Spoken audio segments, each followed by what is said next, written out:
बहुत समय पहले की बात है।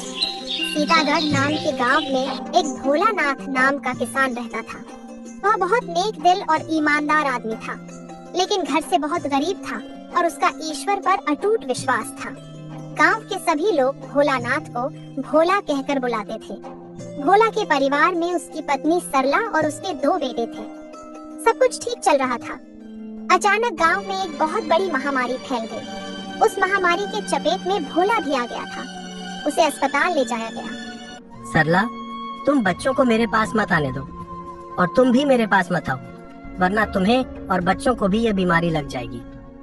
तुम उन्हें सुरक्षित घर में ही रखो। तुम मुझसे मिलने मत आया करो। मैं जब ठीक हो जाऊंगा तब डॉक्टर साहब से कहकर तुम्हें बुला लूंगा।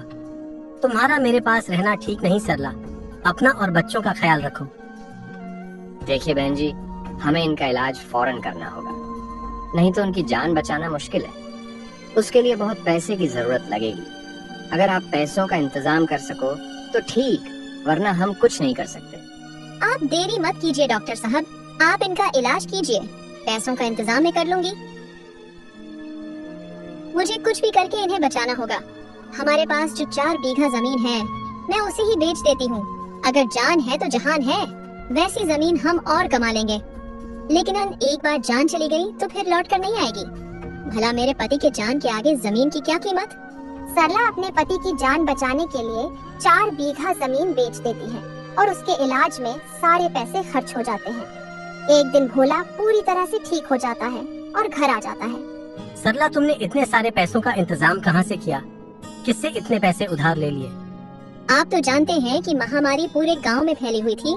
किसी के पास इतने पैसे थे ही नहीं, और भला इतने सारे पैसे हमें कौन उधार देगा।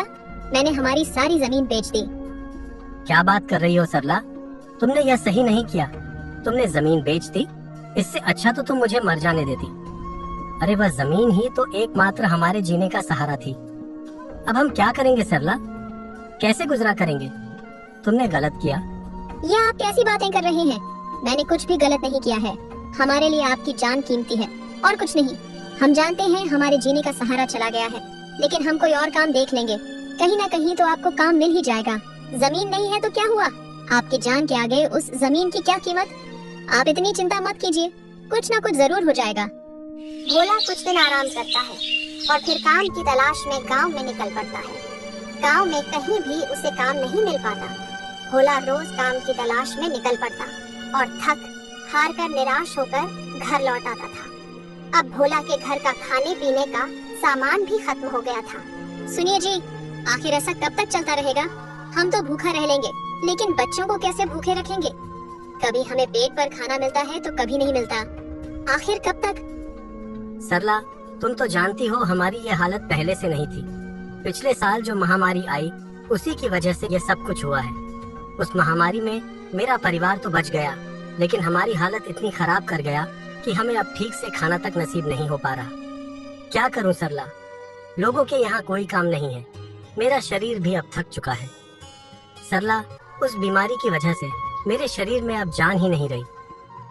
थोड़ी देर चलता हूँ तो बहुत थकावट सी महसूस होने लगती है।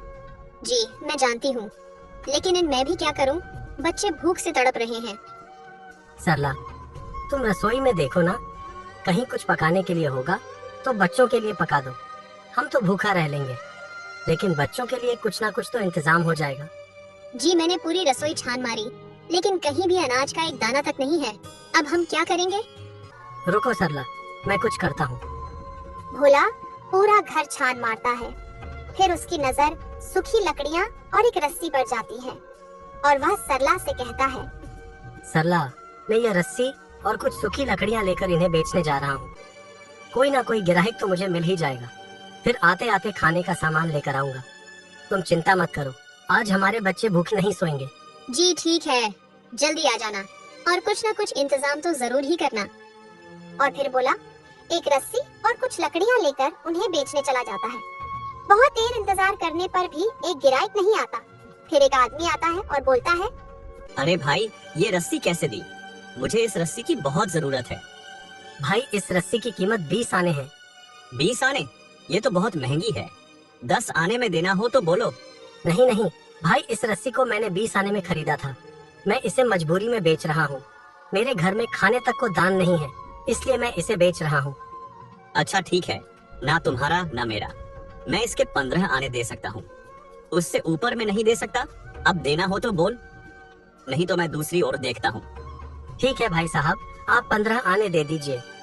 भोला की रस्सी बिक जाती है और फिर कुछ देर आवाज लगाने के बाद उसकी लकड़ियां लेने भी एक गिराईक आ जाता है और लकड़ियां भी बिक जाती हैं। भला यह देख बहुत खुश हो जाता है। ऊपर वाले, तेरा बहुत बहुत शुक्रिया।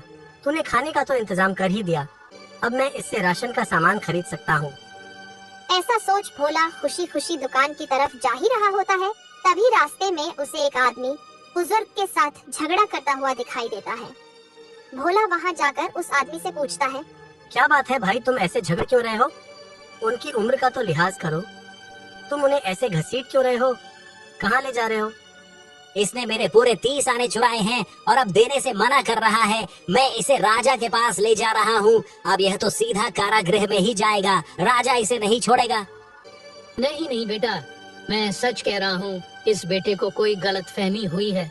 मैंने कोई पैसे नहीं चुराया। बुढ़े, तो तू ऐसे नहीं मानेगा। चल मेरे साथ, तुझे सजा तो मिलकर ही रहेगी।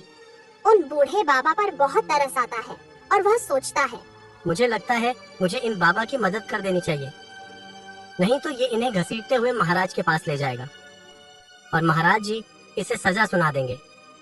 मैं एक काम करता हूँ, मेरे पास जो पैसे हैं वह इसे दे देता हूँ, फिर आगे का देखा जाएगा। सुनो भाई साहब, मैं तुम्हें 30 आने देता हूँ, इन बाबा को छोड़ दो। अच्छा ठीक है, अगर तुम 30 आने देने के लिए तैयार हो तो मैं इसे छोड़ देता हूँ। वैसे भी मुझे मेरे पैसों से मतलब है और कुछ नहीं। मुझे मेरे 30 आने मिल गए, मुझे अब इससे कोई वास्ता नहीं। जाओ बुढ़े, मैंने तुम्हें छोड़ दिया। शुक्रिया बेटा, तुम्हारा बहुत बहुत शुक्रिया। आज अगर तुम नहीं आते तो पता नहीं महाराज मुझे कौन सी सजा सुना देते। लेकिन मैं सच कह रहा हूँ बेटा, मैंने कोई पैसे नहीं चुराए थे। हाँ बाबा, मैं जानता हूँ, आप इस उम्र में ऐसा काम कर ही नहीं सकते। हाँ बेटा, तुम्हारा बहुत बहुत धन्यवाद। भगवान तुम्हारा भला करे, तुम्हारी हर इच्छा पूरी करे। कोई बात नहीं बाबा, आप अपने घर जाइए। ऐसा कहकर वह बुजुर्ग वहाँ से चला जाता है और भोला सोच में पड़ जाता है। मैंने बाबा की मदद तो कर दी, लेकिन अब मेरी मदद कौन करेगा? सरला और बच्चे मेरी राह देख रहे होंगे।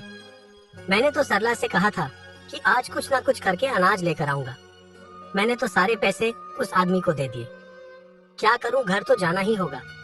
भोला निराश होकर घर लौटता है। घर लौटते ही सरला खुश हो जाती है और खुशी खुशी भोला से कहती है, आ गए आप? और ये क्या, आप खाली हाथ कैसे? सामान बिका नहीं क्या? सामान तो बिक गया था और मुझे उसके 30 आने भी मिले थे, लेकिन भोला सारी बातें सरला को बताता है और फिर सरला कहती है, ये आपने क्या कर दिया? आपको 30 आने मिले थे, फिर भी आप खाली हाथ घर चले आए। मैं जानती हूँ कि मदद करना अच्छी बात है, लेकिन आपके खुद के घर में बच्चे भूखे बैठे हैं। आपको उनकी याद नहीं आई जो आपने उस बूढ़े बाबा की मदद कर दी? हाँ सरला, मैं जानता हूँ, लेकिन क्या करूँ सरला, मुझे उन बूढ़े बाबा का दुख देखा नहीं गया।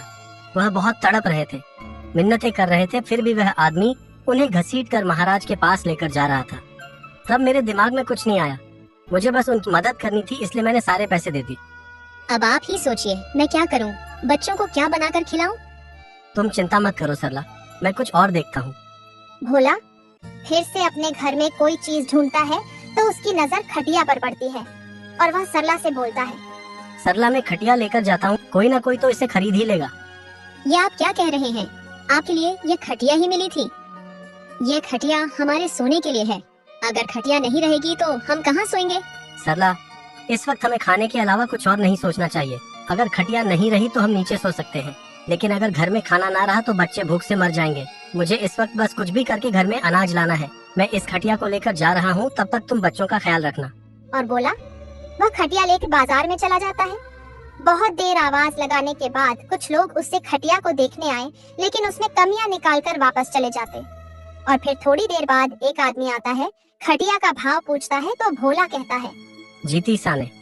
क्या तुम इस टूटी हुई खटिया के 30 आने कह रहे हो?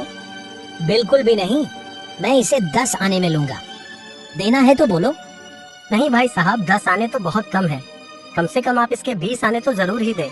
बिल्कुल भी नहीं, ये सौदा बहुत महंगा है। अरे तुम इस खटिया की हालत देख रहे हो, ये टूट चुकी है, फिर भी मैं इसे 10 आने में खरीद रहा हूँ, यही बड़ी बात है। तुम्हें नहीं देना है तो ठीक है, मैं चलता हूँ। ऐसा कहकर वह आदमी आगे की ओर निकल पड़ता है। फिर भोला सोच में पड़ जाता है। एक तो इस खटिया के लिए कोई ग्राहक मिल नहीं रहा था, अगर मिला है तो सिर्फ 10 आने। लेकिन क्या करूं, अगर यह गिराइक भी चला गया तो इस खटिया को कोई नहीं खरीदेगा। मुझे इसे 10 आने में बेच देना चाहिए, नहीं तो मेरे बच्चे भूखे रह जाएंगे। और फिर भोला उन्हें आवाज देकर बुलाता है और मजबूरी में उन्हें 10 आने में ही वह खटिया बेच देता है और फिर अपने घर की ओर निकल पड़ता है। और रास्ते में उसे एक बूढ़ी औरत रोती हुई दिखाई देती है। वह उस बूढ़ी औरत के पास जाता है और बोलता है, क्या बात है अम्मा, आप ऐसे रो क्यों रही हो? बेटा, मेरी तबीयत बहुत खराब है। पिछले 3 दिन से मैंने कुछ नहीं खाया है। मेरे पास इलाज करने तक के पैसे नहीं हैं।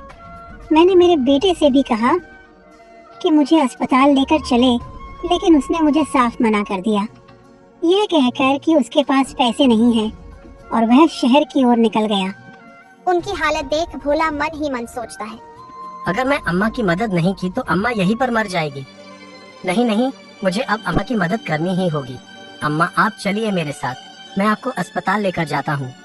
भोला अम्मा को अस्पताल लेकर जाता है और उनका इलाज करवाता है और दवाई और कुछ खाने का सामान लेकर अम्मा को उनके घर लेकर आता है। इलाज के लिए भोले के पास जो पैसे थे वह सारे खर्च हो जाते हैं। बेटा, तुम्हारा बहुत बहुत शुक्रिया। भगवान तुझ जैसा बेटा सबको दे। ईश्वर तेरा भला करे बेटा। कोई बात नहीं अम्मा, आप अपनी दवाई वक्त पर ले लेना। मैं चलता हूँ अम्मा। ऐसा कहकर भोला घर की ओर निकल पड़ता है। रास्ते में निराश होकर एक पेड़ के नीचे बैठ जाता है। हे भगवान, ये कैसी परीक्षा है, मैं करूँ तो क्या करूँ। आज अगर वह अम्मा मेरे सामने नहीं आती तो मैं अपने बच्चों के लिए खाना लेकर चला गया होता, लेकिन मैं क्या करूँ, मुझे वह उनका दर्द, उनका दुख देखा नहीं गया, इसलिए मैंने उनकी मदद कर दी। ये कैसी परीक्षा है प्रभु, मुझे और मेरे बच्चों को तकलीफ क्यों दे रहे हो। अब मैं किस मुंह से घर जाऊं? सरला और बच्चे मेरा बेसब्री से इंतजार कर रहे होंगे कि शायद मैं उनके लिए कुछ खाने को लेकर जाऊंगा, लेकिन मैं कितना बदकिस्मत हूँ, पैसे मिलकर भी मैं उनके लिए कुछ भी नहीं लेकर जा सकता। यही सोच सोचकर भोला अपने घर की ओर निकल पड़ता है। घर पहुंचकर सरला उसका चेहरा देखकर ही पहचान जाती है। क्या हुआ, तुम अनाज नहीं लेकर आए ना, आखिर बात क्या है? फिर भोला सरला को सारी बातें बताता है। सरला कहती है, आपको हो क्या गया है? आपने इससे पहले भी ऐसा ही किया था। क्या बस आपको ही दूसरों की तकलीफ दिखती है? और भी तो लोग हैं, और भी तो लोग मदद कर सकते थे, आपने ही मदद क्यों की? आपको अच्छी तरह से पता है कि हमारे बच्चे भूख से तड़प रहे हैं, फिर भी आपको लोगों की पड़ी है। आपने बच्चों की खटिया बेच दी, आपने रस्सी और लकड़ियाँ भी बेच दी, फिर भी आपने एक दाना तक घर में नहीं लाया। आपको हो क्या गया है? मुझे माफ कर दो सरला, माफ कर दो। पता नहीं मुझे क्या हो गया था, लेकिन उन बूढ़ी अम्मा की तकलीफ मुझसे देखी नहीं गई। सरला, वह हमसे भी ज्यादा मुसीबत में थे। उनके घर कोई नहीं था, बेचारी अम्मा रास्ते पर ही तड़प रही थी। उनकी तबीयत बहुत खराब थी सरला, इसलिए मैंने उनकी मदद कर दी। आपको लोगों की तकलीफें दिख रही हैं, लोगों के दुख दिख रहे हैं, लेकिन अपने घर के दुख और तकलीफें नहीं दिखाई दे रही। ठीक है, अगर आप यही चाहते हो कि हमारे बच्चे भूख से तड़प तड़प कर मर जाएं, तो मर जाने दीजिए उन्हें। अब मैं आपसे कुछ नहीं कहूंगी। नहीं सरला, ऐसा मत कहो। मेरे बच्चे, मेरा परिवार मेरे लिए सब कुछ है। इस बार कुछ ना कुछ जरूर करूंगा। अब की बार मैं वादा करता हूँ सरला, मैं खाली हाथ नहीं आऊंगा। चाहे कुछ भी हो जाए, मैं घर में अनाज जरूर लाऊंगा। मैं तुमसे वादा करता हूँ, मेरा इस बार भरोसा करो सरला। अब क्या बचा है? अब कौन सी चीज बची है जिसे तुम बेचोगे? हमारे घर में अब कुछ भी नहीं है। इससे पहले आप जो भी चीज घर से लेकर गए, उन्हें बेचकर खाली हाथ आ गए। इस बार भी ऐसा ही करेंगे, हाथ से चीज भी जाएगी और पैसे भी नहीं मिलेंगे। नहीं सरला, इस बार मैं ऐसा कुछ नहीं करूंगा। मुझ पर भरोसा करो सरला, इस बार मैं खाने के लिए कुछ ना कुछ लेकर ही आऊंगा। और भोला फिर से घर में सामान की तलाश में इधर उधर देखता है तो उसे एक पुराना सा संदूक नजर आता है और वह सरला से कहता है, सरला, मुझे यह संदूक निकाल कर दे दो, मैं इसे बेच कर आता हूँ। इसकी थोड़ी अच्छी खासी रकम मिल जाएगी। बहुत पुराना संदूक है और मजबूत भी है। मुझे नहीं लगता यह संदूक आपसे कोई खरीदेगा। फिर भी आप कोशिश करना चाहते हैं तो करके देख लीजिए। फिर सरला वह संदूक भोला को दे देती है और भला वह लेकर निकल पड़ता है और वह गांव के साहूकार के पास जाता है। सेठ जी, मुझे कुछ पैसों की जरूरत थी। क्या मुझे कुछ पैसे मिल सकते हैं?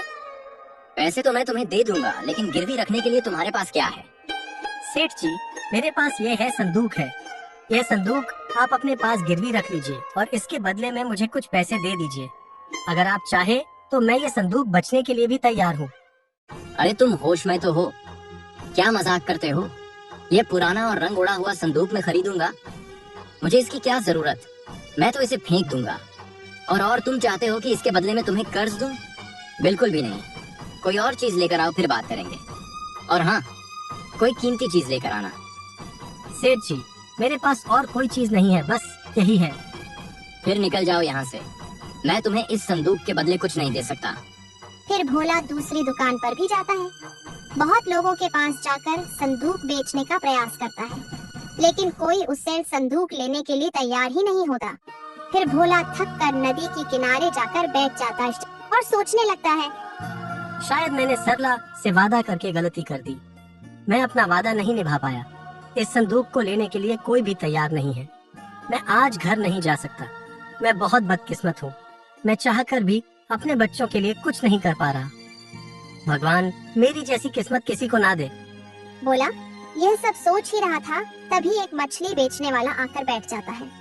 मछली बेचने वाले की भी हालत भोला के जैसे ही थी। वह भी बहुत गरीब और लाचार था। दोनों में बातचीत होने लगी। मछली वाला अपनी गरीबी सुनाता था और भोला अपनी गरीबी बताता। दोनों की हालत समान ही थे। फिर मछली वाला भोला से कहता है, देखो भोला, हम दोनों की हालत तो एक समान ही है। क्यों ना हम ऐसा करें कि जिसमें हम दोनों का गुजारा भी हो जाए। मेरा मतलब है कि मुझे तुम्हारे पास जो संदूक है उसकी जरूरत है। उसके बदले में मैं तुम्हें मेरे पास जो एक मछली बची है वह दे सकता हूँ। मेरे पास लाल रंग की मछली बची है, और जैसा कि तुम कह रहे हो कि तुम्हारा परिवार भूखा है, तो तुम एक काम करो, तुम ये एक मछली अपने घर लेकर जाओ। तुम्हारे परिवार का थोड़ा तो पेट भर ही जाएगा। उसके बदले में तुम मुझे ये संदूक दे दो। भोला यह सुनकर सोच में पड़ गया। सौदा तो घाटे का है। एक मछली के बदले में इतना बड़ा संदूक देना पड़ेगा। लेकिन मैं करूं भी तो क्या करूं? मैंने सरला से वादा किया था कि मैं कुछ ना कुछ खाने का इंतजाम जरूर करूंगा। अगर यह एक मछली में घर पर लेकर गया तो सरला इसे पकाकर बच्चों को दे देगी। इससे उनका कुछ तो पेट भरेगा। मेरे पास इसके अलावा कोई रास्ता नहीं है। ठीक है भाई, तुम वह मछली मुझे दे दो और यह संदूक ले लो। फिर बोला वह एक मछली लेकर अपने घर की ओर निकल पड़ता है और यह संदूक पाकर मछली वाला बहुत खुश हो जाता है और मन ही मन सोचता है, ये सौदा तो बहुत अच्छा रहा। मुझे एक मछली के बदले इतना बड़ा संदूक मिल गया। यहाँ बोला अपने घर पहुँच जाता है। इसे पका दो और बच्चों के लिए जल्द से जल्द खाना बना लो। मैंने यह मछली उसे संदूक को बेचकर लाई है। ये आप क्या बात कर रहे हो? आप इतने बड़े संदूक के बदले एक मछली लेकर आए हो। आपने यह ठीक नहीं किया। आपको संदूक के बदले मछली नहीं लेनी चाहिए थी। और मैं करता भी क्या सरला? उस संदूक को लेने के लिए कोई तैयार ही नहीं था। जैसे तैसे एक मछली वाला मिला था। उसके पास एक ही मछली बची थी, इसलिए उसने मुझसे कहा कि उसे संदूक की जरूरत थी और मुझे खाने की। इसलिए मैंने उससे वह एक मछली संदूक के बदले में खरीद ली। आज तो मैं इस मछली से गुजारा कर लूंगी। कल क्या करेंगे? कुछ सोचा है? अब घर में बेचने के लिए बचा ही क्या है? सब कुछ तो आपने बेच दिया है। सरला, कल का कल देखेंगे, लेकिन आज के लिए तुम यह मछली पका दो। बच्चे कब से भूखे हैं। खैर छोड़ो, फिलहाल तो मुझे बच्चों के खाने का इंतजाम करना है। मैं अभी इसे पका देती हूँ। जैसे ही सरला मछली को काटने के लिए लेती है तो मछली के पेट में से उसे बहुत ही चमकदार मोती निकलता है। अरे यह क्या है? इतनी चमकदार चीज क्या हो सकती है? जब भोला वहाँ जाकर देखता है तो वह एक चमकदार मोती होता है। भोला खुशी के मारे बहुत जोर से चिल्लाता है। सरला, ये मोती है। तुम जानती हो ये बहुत कीमती है। सरला, मुझे तो अपनी आंखों पर यकीन नहीं हो रहा। इतनी कीमती मोती हमारे घर में। जी मुझे भी यकीन नहीं हो रहा। अब तो लग रहा है कि जो हुआ वह अच्छा ही हुआ था। अगर आप संदूक के बदले में ये मछली नहीं लेकर आते तो इतने सारे मोती हमें नहीं मिलते। मुझे लगता है ये मोतियों की हमें बहुत अच्छी रकम मिलेगी। हमारे दिन बदल जाएंगे। हाँ सरला, मैं भी बहुत खुश हूँ। अब मुझे बस सुबह का इंतजार है। सुबह होते ही मैं इसे जौहरी के पास लेकर जाता हूँ और मुझे भी यही लगता है कि इन मोतियों की हमें बहुत अच्छी खासी रकम मिलेगी, जिससे हमारा जीवन ही बदल जाएगा। हम हमारे बुरे दिन नहीं रहेंगे सरला। पूरा परिवार बहुत खुश हो जाता है और दूसरे दिन का इंतजार करता है। अगली सुबह भोला खुशी खुशी जौहरी के पास जाता है। जौहरी उन मोतियों को देखा है और बोलता है, अरे वाह, ये मोती तो बहुत शानदार और कीमती है। ये विदेशी मोती है। इसकी तो बहुत अच्छी खासी रकम मिलेगी। बहुत अच्छे, मैं तुम्हें अभी इसकी कीमत देता हूँ। उस लाल मोती के बदले जौहरी 3 सोने के सिक्कों से भरी पोटली देता है। इतने सारे सोने के सिक्के पाकर बोला कि खुशी का ठिकाना ही नहीं रहता। हे ईश्वर, तेरा लाख लाख शुक्रिया। आखिर तूने देर से ही सही लेकिन मेरी पुकार सुन ली। वह घर जाकर सरला को दिखाता है। पूरा परिवार खुशी के मारे झूम उठता है। उस दिन के बाद भोले की जिंदगी पूरी तरह से बदल जाती है। वह अपना बहुत अच्छा सा मकान बनाता है और बहुत अच्छे से बहुत खुशहाल जिंदगी जीने लगता है। उसके पास किसी बात की कोई कमी नहीं होती। एक दिन यह बात पूरे गांव में फैल जाती है कि भोला को मछली से कुछ कीमती मोती मिले थे। यह बात उस मछली वाले के पास पहुंच जाती है। फिर वह मछली वाला सोचता है, क्या भोला को इतने सारे सोने के सिक्के मिले, वह भी मेरी मछली के बदले? नहीं नहीं, उन सोने के सिक्कों पर मेरा भी उतना ही अधिकार है, क्योंकि उसने वह मछली मुझसे खरीदी थी। मेरी वजह से ही आज उसके पास इतना सारा धन है। अगर मैंने उस दिन वह मछली न दी होती तो भोला के पास आज इतना धन नहीं होता। उस पर मेरा भी अधिकार है। मछली मेरी थी। मैं अभी उसके पास जाकर अपना हिस्सा मांगता हूँ। यही सोचकर वह मछली वाला भोला के घर आ जाता है। भोला उसे देखकर बहुत खुश हो जाता है और बोलता है, अरे आओ भाई, कैसे हो तुम? आज तुम्हें देखकर मुझे बहुत खुशी हो रही है। आज मैं जो कुछ भी हूँ तुम्हारी वजह से हूँ। अगर उस दिन तुमने वह मछली मुझे न दी होती तो आज मेरे पास इतना सब कुछ नहीं होता। दोस्त, तुम्हारा बहुत बहुत शुक्रिया। आज तुम्हारी वजह से मैं यह खुशहाल जिंदगी जीकर रहा हूँ। एक समय था दोस्त, जब मेरे घर में खाने पीने तक को कुछ नहीं था, और आज मेरे पास इतना सब कुछ है कि मैं दूसरे के खाने का इंतजार भी कर सकता हूँ, दूसरों का भी पेट पाल सकता हूँ। इसमें तुम्हारा बहुत बड़ा योगदान है मेरे दोस्त। सच में तुम्हारा बहुत बहुत शुक्रिया। यह तो बहुत अच्छी बात है, और जैसा कि तुम भी जानते हो कि यह सब कुछ मेरी वजह से हुआ है, तो तुम्हें नहीं लगता कि इस धन पर मेरा ही उतना ही अधिकार है जितना कि तुम्हारा? आखिर वह मछली मैंने ही तुम्हें दी थी। मेरी वजह से ही तुम्हारे पास आज इतना धन है। हाँ हाँ मेरे दोस्त, क्यों नहीं, तुम यहाँ बैठो, मैं अभी आता हूँ। फिर भोला अंदर जाकर सोने से सिक्कों से भरी एक पोटली मछली वाले को देते हुए बोलता है, ये लो मेरे दोस्त, इसमें पूरे 100 सोने के सिक्के हैं। यह मैं तुम्हें अपनी खुशी से दे रहा हूँ, इसे रख लो। फिर मछली वाला के मन में लालच आ जाता है और वो बोलता है, बस इतने ही सिक्के? तुम्हें तो इसके बदले बहुत सारे सिक्के मिले होंगे और तुम मुझे केवल 100 सिक्के दे रहे हो। नहीं नहीं, तुम्हारे पास जितना भी धन है मुझे उसका आधा हिस्सा चाहिए, क्योंकि मैंने ही तुम्हें वह मछली दी थी। तुम्हारे पास जो कुछ भी है उससे पर मेरा अधिकार है। यह तुम कैसी बातें कर रहे हो? मुझे तो तुम्हें कुछ भी देना नहीं चाहिए था, फिर भी मैं तुम्हें 100 सिक्के दे रहा हूँ, क्योंकि मछली के बदले तुमने मेरा बहुत बड़ा संदूक मुझे लिया था। मैंने यह मछली तुमसे मुफ्त में नहीं ली थी, उसके बदले में तुम्हें संदूक दिया था। फिर भी मैं तुम्हें 100 सिक्के दे रहा हूँ, यही बहुत बड़ी बात है। और इसके बावजूद तुम मुझे आधा हिस्सा मांग रहे हो। तो तुम ही मुझे बात बताओ, अगर तुम्हें मैं वह मछली नहीं देता तो क्या आज तुम्हारे पास इतना सब कुछ होता? नहीं ना? तो इस धन पर मेरा भी उतना ही अधिकार है जितना तुम्हारा है, क्योंकि वह मछली मेरी थी। मैं तुम्हें तुम्हारा संदूक वापस करने के लिए तैयार हूँ, लेकिन मुझे इस धन का आधा हिस्सा चाहिए।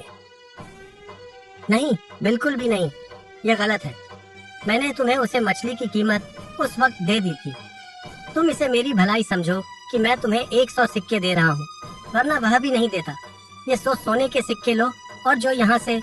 ऐसे कैसे? मैं यहाँ से नहीं जाऊंगा, मैं तो पूरा आधा हिस्सा लेकर ही जाऊंगा। तो तुम मुझे आधा हिस्सा नहीं देने वाले ना? ठीक है, मैं अभी सरपंच जी के पास जाता हूँ। अब तुम्हारा फैसला पंचायत में भी होगा। मैं भी देखता हूँ कि तुम मुझे हिस्सा कैसे नहीं देते। ये वाला वहाँ से चला जाता है और फिर दूसरे दिन पंचायत बिठाई जाती है। पंचायत में भोला को बुलाया जाता है। सरपंच जी भोला से कहते हैं, भोला, क्या यह बात सच है कि इस मछली वाले ने ही तुम्हें वह लाल रंग की मछली दी थी जिससे तुम्हें इतना सब कुछ धन मिला है? जी सरपंच जी, ये बात बिल्कुल सच है कि मैं इस मछली वाले से ही वह मछली ली थी। लेकिन सरपंच जी, इसके बदले में मैंने इसे अपना एक बहुत बड़ा संदूक दिया था और इसे उस संदूक की बहुत जरूरत थी और मेरे बच्चे उसे दिन भूख से तड़प रहे थे। मुझे उसे मछली की जरूरत थी, इसलिए हम दोनों ने यह सौदा किया था। अच्छा, तो फिर ठीक है। सुनो मछली वाले, अगर भोला ने तुम्हें उस मछली की कीमत संदूक के बदले में दे दी थी, तो तुम अब उस मछली पर अपना अधिकार क्यों जमा रहे हो? क्योंकि सरपंच जी, उसे मछली की वजह से ही इतना अमीर बन पाया है और वह मछली मेरी थी, तो इसलिए मेरी वजह से ही इसके पास इतना धन आया है, इसलिए उसे धन पर मेरा भी अधिकार है। अच्छा, तो क्या वो लाल मछली तुमने नदी से पड़ी थी? नहीं सरपंच जी, मैं सिर्फ मछलियाँ बेचता हूँ और मछुआरे से खरीद कर लाता हूँ। मैंने वह किसी से खरीदी थी। अच्छा, तो उसे हिसाब से इस धन में 2 नहीं पूरे 3 हिस्से होने चाहिए, क्योंकि जिसने यह मछली पकड़ी थी उसका भी उतना ही अधिकार है, क्योंकि उसने वह मछली पकड़ी, फिर तुम्हें दी और तब जाकर तुमने भोला को दी, फिर उसका भी बराबर का हिस्सा होना चाहिए। क्या तुम उस मछली पकड़ने वाले को यहाँ ला सकते हो? जी सरपंच जी, मैं उसे ला सकता हूँ। ठीक है, हम फैसला उसके बाद ही सुनाएंगे। फिर अगले दिन वो मछली वाला दूसरे दिन मछुआरे को बहुत ढूंढता है। उस बात को महीनों बीत जाते हैं। उसे याद ही नहीं आता कि उसने मछली किससे खरीदी। वो मछुआरा कहीं नहीं मिलता। दूसरे दिन वो मछली वाला सरपंच जी से कहता है, सरपंच जी, उस बात को महीने बीत चुके हैं, मुझे वह मछुआरा कहीं नहीं मिला। मैंने उसे बहुत ढूंढने की कोशिश की। अच्छा, अगर वह मछुआरा तुम्हें नहीं मिला तो मुझे मजबूरन भोला के पक्ष में ही फैसला सुनाना होगा। वह मछली वाला सोच में पड़ जाता है और बोलता है, नहीं नहीं सरपंच जी, मुझे 1 दिन की मोहलत और दीजिए, मैं उसे ढूंढ कर लेकर आता हूँ। दूसरे दिन वह मछली वाला सोचता है, मछुआरा तो मुझे मिलने से रहा। एक काम करता हूँ, किसी से झूठी गवाही देने के लिए कह देता हूँ। उसे थोड़े बहुत पैसे दे दूंगा। वह एक बार गवाही दे दे, फिर फैसला मेरे पक्ष में ही होगा और मुझे धन मिल जाएगा। यही सोचकर वह मछली वाला एक मछुआरे को झूठी गवाही देने के लिए मना लेता है। और फिर दूसरे दिन, सरपंच जी, यही वह मछुआरा है जिससे मैं वह मछली खरीदी थी। क्यों रे मछुआरे, क्या यह बात सच है कि इस आदमी ने तुझे काले रंग की मछली खरीदी थी? ये सच है, इस आदमी ने मुझसे काले रंग की मछली खरीदी थी। तो ठीक है, हम फैसला सुनाते हैं। भोला के पास जितना भी धन है उसे पर सिर्फ भोला का ही अधिकार है। उस पर इस मछुआरे और मछली वाले का कोई अधिकार नहीं है। उस धन में से इस मछली वाले को एक आना भी नहीं मिलेगा। यह सुन मछली वाला चौंक जाता है और फौरन बोल पड़ता है, ये आप क्या कह रहे हैं सरपंच जी? आपने मुझे गवाह लाने के लिए भेजा था और मैं गवाह लेकर आया हूँ, फिर भी आप बोला कि पक्ष में फैसला कैसे सुन सकते हैं? क्योंकि तुम झूठे मक्कार हो और तुम्हारा गवाह भी झूठा है। उसने झूठी गवाही दी है। तुम क्या सोचते हो मैं बेवकूफ हूँ? मैं अच्छी तरह से जानता हूँ जिसे गवाह बना कर ले हो वह झूठ बोल रहा है। अगर ये सच बोलता तो काले रंग की मछली के बारे में सुन हामी नहीं भरता, जबकि वह मछली काले रंग की नहीं लाल रंग की थी। अगर ये सचमुच उस मछली का मालिक होता तो इसे याद रहता कि वह मछली कौन से रंग की थी। तुमने इसे झूठी गवाही देने के लिए तो कह दिया, लेकिन यह नहीं कहा कि वह मछली कौन से रंग की थी। ये सारी बातें सुनकर उसे मछली वाले का सिर शर्म से झुक जाता है। मुझे माफ कर दीजिए सरपंच जी, मैं सचमुच लालच में आ गया था। तुम लालच में इतने अंधे हो गए थे कि तुमने झूठ का सहारा लिया। अब मुझे यकीन हो गया है कि भोला बहुत ईमानदार है। भोला को तो तुम्हें 100 सोने के सिक्के भी नहीं देने चाहिए थे, फिर भी उसने तुम्हें 100 सोने के सिक्के देने चाहे। तुम्हें तो उसका एहसान मानना चाहिए था, जबकि उसने उस मछली के बदले तुम्हें अपना संदूक दे दिया था। लेकिन तुमने उसका एहसान मानना तो छोड़, उसका सारा धन उस छीनने की कोशिश की। तुम्हें सजा तो मिलकर रहेगी, और तुम्हें क्या सजा देनी है हमें है भोला, और छोड़ रहा हूँ। भोला, तुम बोलो, इसको क्या सजा मिलनी चाहिए? सरपंच जी, इसे माफ कर दीजिए। यह दिल का बुरा नहीं है। शायद लालच में आकर इसने यह सब कुछ किया। इसकी भी हालत मेरी तरह ही थी, इसलिए शायद इसके मन में थोड़ा सा लालच आ गया। सरपंच जी, मैं अभी भी इसे 100 सोने के सिक्के देना चाहता हूँ, अपनी आने वाली जिंदगी अच्छे से गुजार सके। ये सुन उसे मछली वाले की आंखों में पानी आ जाता है और वह भोला को कहता है, सचमुच तुम महान हो। इतना सब कुछ होने के बाद भी तुम मुझे 100 सोने के सिक्के देना चाहते हो? भोला, सच में तुम्हारे सामने मेरी कोई औकात नहीं। मुझे अपने आप पर बहुत शर्म आ रही है। तुमने मेरे बारे में इतना सोचा, लेकिन मैंने तुम्हारे साथ षड्यंत्र करने की कोशिश की। मुझे माफ कर देना भोला। और फिर बोला उसे मछली वाले को 100 सोने के सिक्के दे देता है। वह मछली वाला अपने गांव की ओर चल पड़ता है।